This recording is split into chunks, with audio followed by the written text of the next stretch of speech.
Boa noite, turma. Meu nome é Mércia Mulungu. Estou aqui para falar da norma 15, que fala sobre os recursos minerais.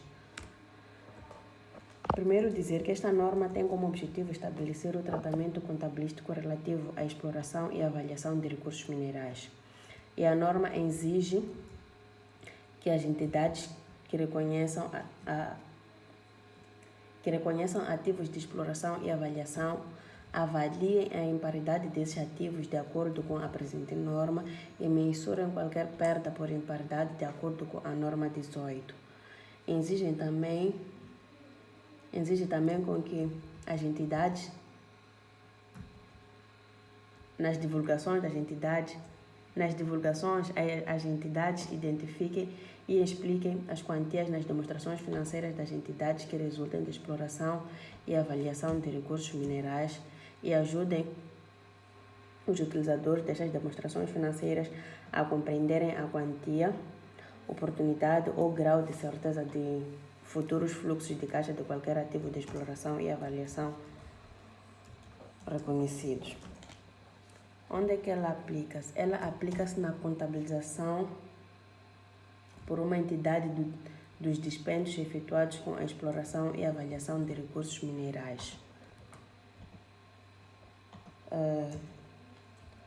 Quanto ao reconhecimento de ativos de exploração e avaliação, no desenvolvimento das suas políticas contabilísticas, uma entidade deve reconhecer ativos de exploração e avaliação, deve aplicar o parágrafo 5 da norma 4, que são políticas contabilísticas, alterações nas estimativas contabilísticas.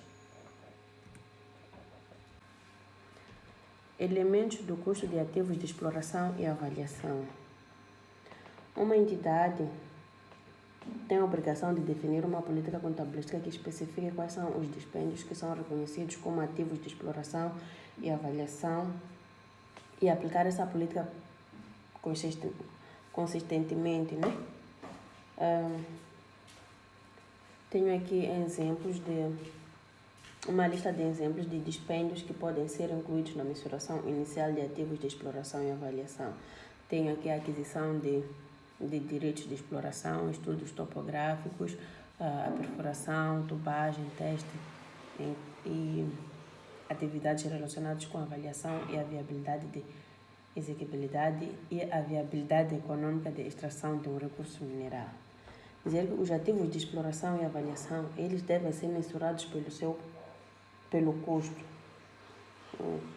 E quanto às alterações de políticas contabilísticas, uma entidade deve alterar as suas políticas contabilísticas em relação aos dispêndios de exploração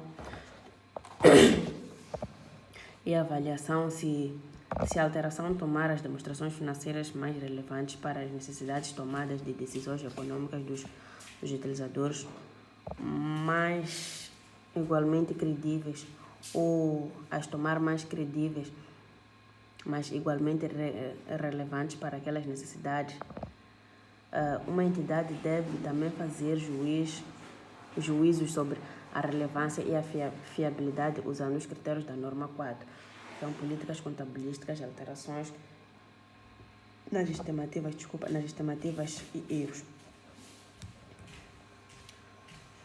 Quanto à apresentação,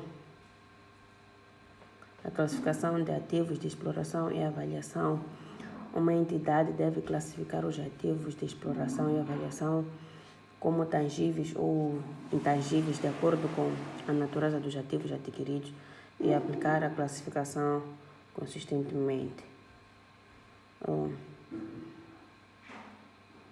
Para a reclassificação, devem ser classificados como tal quando a equilibrabilidade técnica e a viabilidade econômica da extração de um recurso mineral estiverem devidamente demonstrados. Antes de apresentar um exemplo, falar um pouco do reconhecimento e a mensuração. Os ativos de exploração e avaliação devem ser avaliados quanto à imparidade, quando os fatos e as circunstâncias sugerirem que a quantia registrada de um desses ativos excede a quantia recuperável. E por fim, tenho aqui um exemplo da empresa Duvas que dedicava-se à exploração mineira em 2020. A exploração mineira. E em 2020 tiveram as seguintes operações de trabalho de topografia, abertura de vales, aquisição dos direitos de perfuração e os gastos de formação do pessoal para operar com o novo equipamento. E por fim temos aqui a resolução, que é o lançamento dos valores na razão esquemática. E obrigado.